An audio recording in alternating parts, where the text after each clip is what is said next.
I just recently started learning about game development, and so far I've made 2 games. I made Pong and Frogger. I had a lot of fun making those games, and I feel like I learned a lot, but I still feel like a total noob stumbling in the dark. So I don't know where I found the audacity to try to enter a 72-hour game jam, but I did.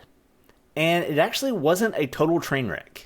So like I said, I've been spending some of my free time recently learning about game development and how to use the Godot game engine. And I kept seeing all these game jams advertised on itch.io, and YouTube kept showing me videos of people making cool games for game jams. If you don't know what a game jam is, it's basically like a hackathon for game devs. You're given a time limit, sometimes just like a day or two, sometimes as much as a couple weeks or a month. And you were given a theme, and that theme isn't actually revealed until the beginning of the game jam. And then you have to make a game from start to finish within that time limit that also fits that theme. My biggest fear was just that I didn't think that I was going to be able to complete a playable game within a time limit, and I was also afraid that I just wouldn't be able to come up with a good enough idea for a game that matches a theme. So as I was thinking about this, I decided that just in the distant future, after I had had more time and learned more about game development, I could be one of those cool indie devs that could enter a game jam and create something really cool and fun in a short period of time.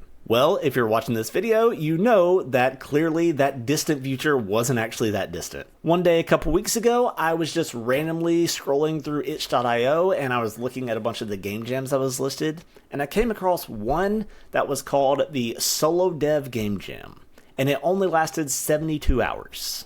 I don't know if it was the fact that it was named SoloDev, which kind of made me think that maybe I wouldn't be completely out of my depth, or the fact that it only lasted 3 days and it was over the course of a weekend, so I wouldn't have to deal with my work schedule getting in the way and all that. But for some reason, I decided to click the join button. Then I just had to sit and wait until the jam started and they revealed the theme. I had no clue what kind of game I was going to make.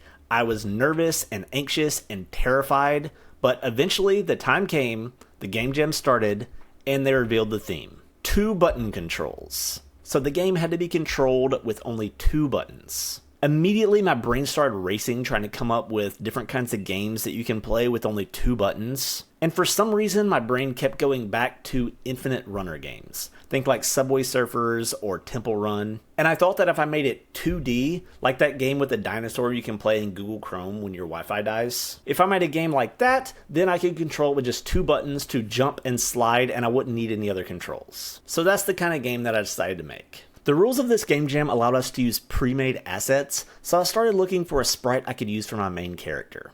I found this jungle pack that included this little jungle explorer character and some other jungle assets. He even already had a running animation, and I also used some of the assets from Bracky's platformer bundle to make the ground that he would run on.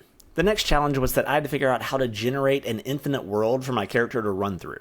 Fortunately, I found some videos covering this exact topic. This video by the channel Gwiz, or maybe Gwiz, I'm not really sure how they pronounce it, but this video was especially helpful. It was actually about creating this type of game in 3D, but I was able to adapt those instructions for 2D and make it work for my purposes. Of course, now I needed obstacles for my character to jump over and slide under. Considering the 72-hour time limit, I didn't really want to waste a ton of time on art assets at this point. I figured I could always go back and swap out art assets at the end, so I just threw together some incredibly rough-looking sprites that I could use as placeholders. Beautiful, don't you think? The next problem I had was that my character could run and jump, but the asset pack didn't come with an animation for sliding. I thought about trying to find a different asset pack that included a sliding animation, but after a brief search I really couldn't find anything that I liked.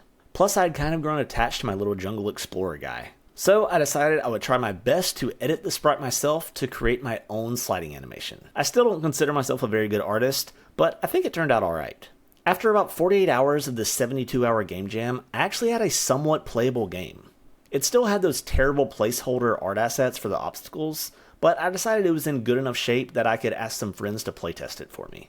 So I joined a Discord call with some friends and had a lot of them playing my game, and honestly, that was so helpful. Getting immediate feedback like that, as well as just having people whose opinions I trust that I can bounce ideas off of, that was easily the most constructive thing that I did during the entire 72 hours. So after talking to my friends and taking some of their feedback into consideration, and finally replacing those awful placeholder assets, I actually had a game that I was pretty happy with. And finally, Monday morning came and I submitted my entry. As I'm recording this video, there are actually a few more days left in the judging period before they announce the winners. I don't expect to win anything. There were actually a ton of really cool and creative games that were submitted for this game jam. But my game fit the theme, it's playable, and in my extremely biased opinion, it's pretty fun, even if the idea isn't super original. And honestly, that's all I really wanted out of my first ever game jam. I also got some pretty good feedback from some of the other participants in the game jam who rated my game. If you want to play my game, it's available on itch.io, and I'll have it linked down below. And if you're a newbie game dev like me, I highly recommend joining a game jam. It was a bit terrifying and anxiety inducing, but it was a ton of fun and I learned a lot and I can't wait to do it again.